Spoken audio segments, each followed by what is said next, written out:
Cette mode du couple euh, doit absolument disparaître si on veut être en symbiose et en accord avec nous-mêmes. Nous sommes foncièrement et profondément polygames. L'espèce humaine est polygame. Aujourd'hui, je souhaitais vous parler de l'illusion du couple, en essayant d'éclairer certains d'entre vous sur la réalité du couple et expliquer le très haut taux de divorce et de séparation dans nos sociétés. Le couple est une invention nouvelle. Et cela explique aussi le taux de séparation, de divorce et d'incompatibilité. Le couple, quand on y pense, le bonheur du couple, le bien-être du couple et toutes ces notions et ce business même autour du couple est une notion très moderne, même contemporaine dans l'histoire de l'homme. Comme le dit Éric Zemmour dans cette interview, il n'y avait pas de notion de couple chez nos ancêtres, il y avait l'individu et il y avait la famille. Et on se mettait avec un partenaire pour fonder un foyer pour la survie de l'espèce et non pas pour le bonheur du couple. Si on regarde les familles africaines, nos ancêtres, sur le continent africain, les familles avaient pour but la survie de l'espèce.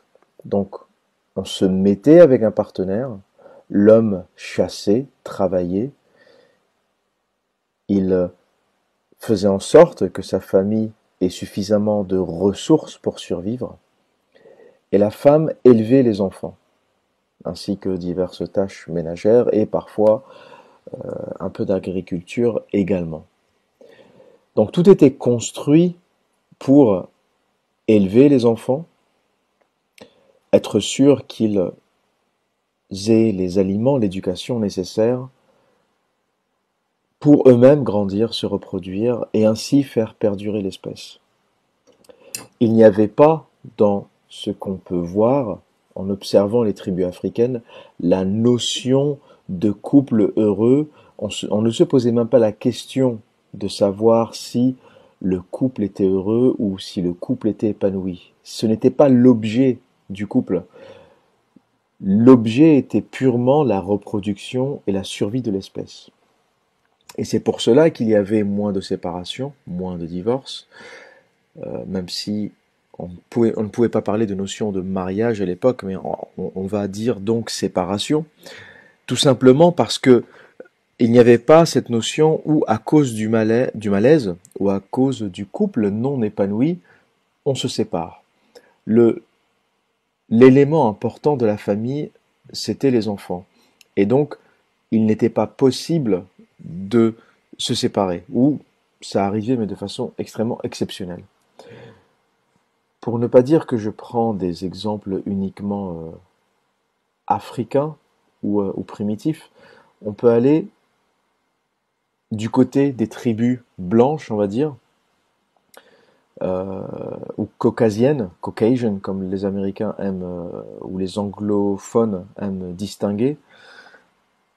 Chez les Vikings, il n'y avait pas non plus cette notion de bien-être du couple. Il y avait la répartition des tâches. On est dans une situation complètement différente, dans des tribus où hommes et femmes étaient à peu près traités de façon égale. Les femmes étaient aussi guerrières que les hommes. Les femmes travaillaient autant dans les champs que les hommes, tout simplement parce que les hommes étaient souvent en conquête de nouvelles terres, en conquête de nouvelles richesses, parce que les terres du Nord étaient arides et très peu fertiles.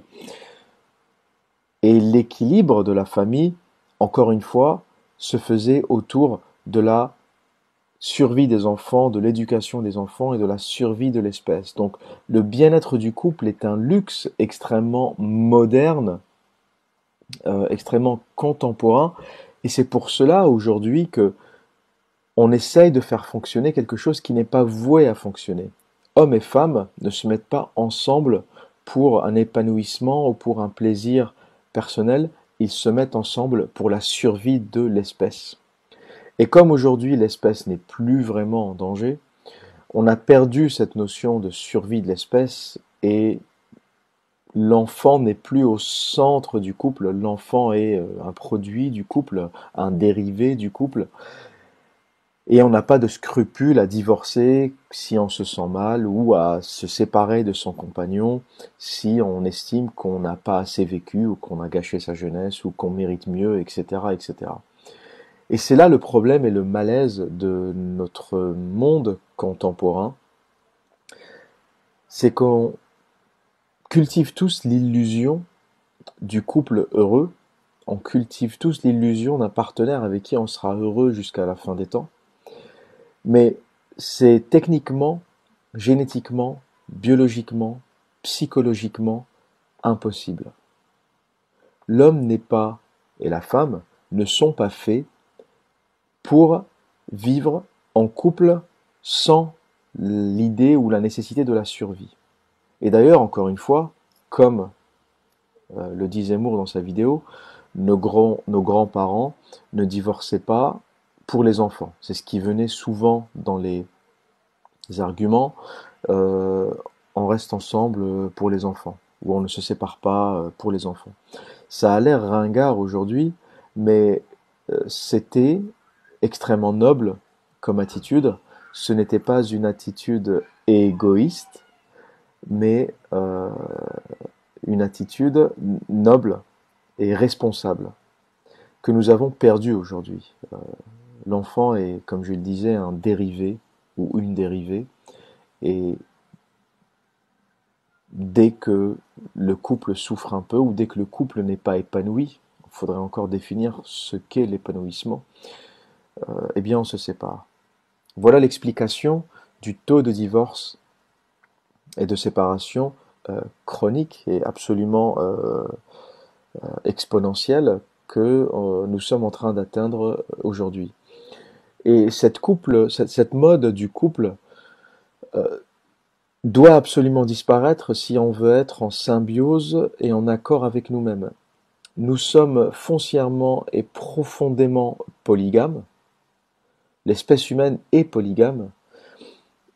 La monogamie servait de protection à la famille, de protection à la descendance, et le ciment ou la raison pour laquelle le couple et la famille tenaient, c'était la survie de l'espèce. C'est quelque chose que nous avons encore en nous, mais que l'éducation, la bien-pensance, les lumières, le romantisme, il faut savoir que le romantisme a beaucoup joué dans ça, le romantisme du 19e siècle, avec les romantiques en art, en musique, qui ont fait croire que, par exemple, l'homme aimait comme la femme, ou que la femme aimait comme l'homme. Or, et ça, seules les femmes le savent, les hommes ne le savent pas, et ils vont le découvrir en écoutant cette vidéo, vous rendrez compte que la majorité de la poésie, de la musique romantique, des poèmes, sont produits par des hommes. Il y a très très très peu de femmes, 1 ou 2% de femmes parmi la littérature qui ont produit de la poésie. Parce que les femmes n'aiment pas de la même façon que les hommes. Les hommes sont extrêmement romantiques, les hommes sont extrêmement attachés à la femme d'une façon différente comparée à l'attachement de la femme à l'homme. L'attachement de la femme à l'homme, sans dire que les femmes sont matérialistes, mais il est essentiellement dû à la survie de l'espèce. La femme ne respecte et ne considère un homme que si il est procureur de biens ou de matériel. Le jour où vous êtes matériellement déficient, le jour où vous perdez votre travail, le jour où vous ne pouvez plus subvenir aux besoins de votre famille, vous perdez l'estime de votre femme ou de votre compagne, parce que c'est comme ça qu'elle vous voit. Et malgré les années, les dizaines, les centaines d'années d'évolution jusqu'à l'extrême absurdité qu'est le féminisme, ceci est toujours une réalité. L'homme est le protecteur, le chasseur, le pêcheur, le guerrier, celui qui protège, celui qui procure sécurité et bien, la femme est la nourricière, celle qui s'occupe du foyer, celle qui s'occupe des enfants, celle qui donne de l'affection à ses enfants, et qui n'aime pas l'homme de façon poétique. L'amour de la femme vers l'homme est différent. Ce que les poètes n'arrivent pas à comprendre et ce que les hommes, détruits par les mariages, détruits par les divorces ou par les relations amoureuses, n'arrivent pas non plus à comprendre. Une femme se passera d'un homme très très rapidement et l'oubliera en quelques jours ou en quelques semaines. Chez les hommes, il y a un taux de suicide très élevé dû à des séparations, ce qui n'est pas le cas chez les femmes. Très très peu de femmes, en proportion aux hommes, se suicident dû à des séparations. Elles ont une capacité d'adaptation et une force psychologique due au fait qu'elles n'ont pas l'affect que l'homme a pour la femme. Eh bien, elles passent à autre chose beaucoup plus rapidement. Et c'est l'illusion dans laquelle les hommes ont été bernés par les romantiques pendant des dizaines d'années, pour ne pas dire des centaines d'années. Voilà.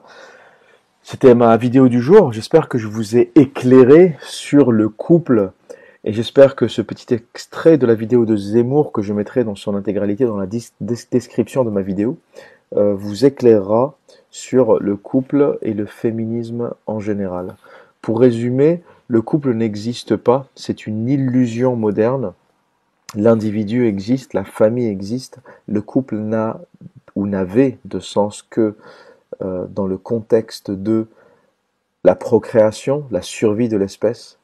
Et le couple contemporain dénué d'enfants ou dénué d'intérêt à l'enfant ou dénué d'attache ou d'idéologie de survie de l'espèce n'a plus aucun intérêt et est de toute façon lié à l'échec. Voilà ce qui explique aujourd'hui la misère des couples, le taux de séparation, parce que à la base, l'idée du couple telle qu'on essaye de la faire vivre ne devrait pas exister parce qu'elle est en contradiction génétique, qu'elle est en contradiction anthropologique avec ce que l'espèce humaine a été pendant des centaines de milliers d'années.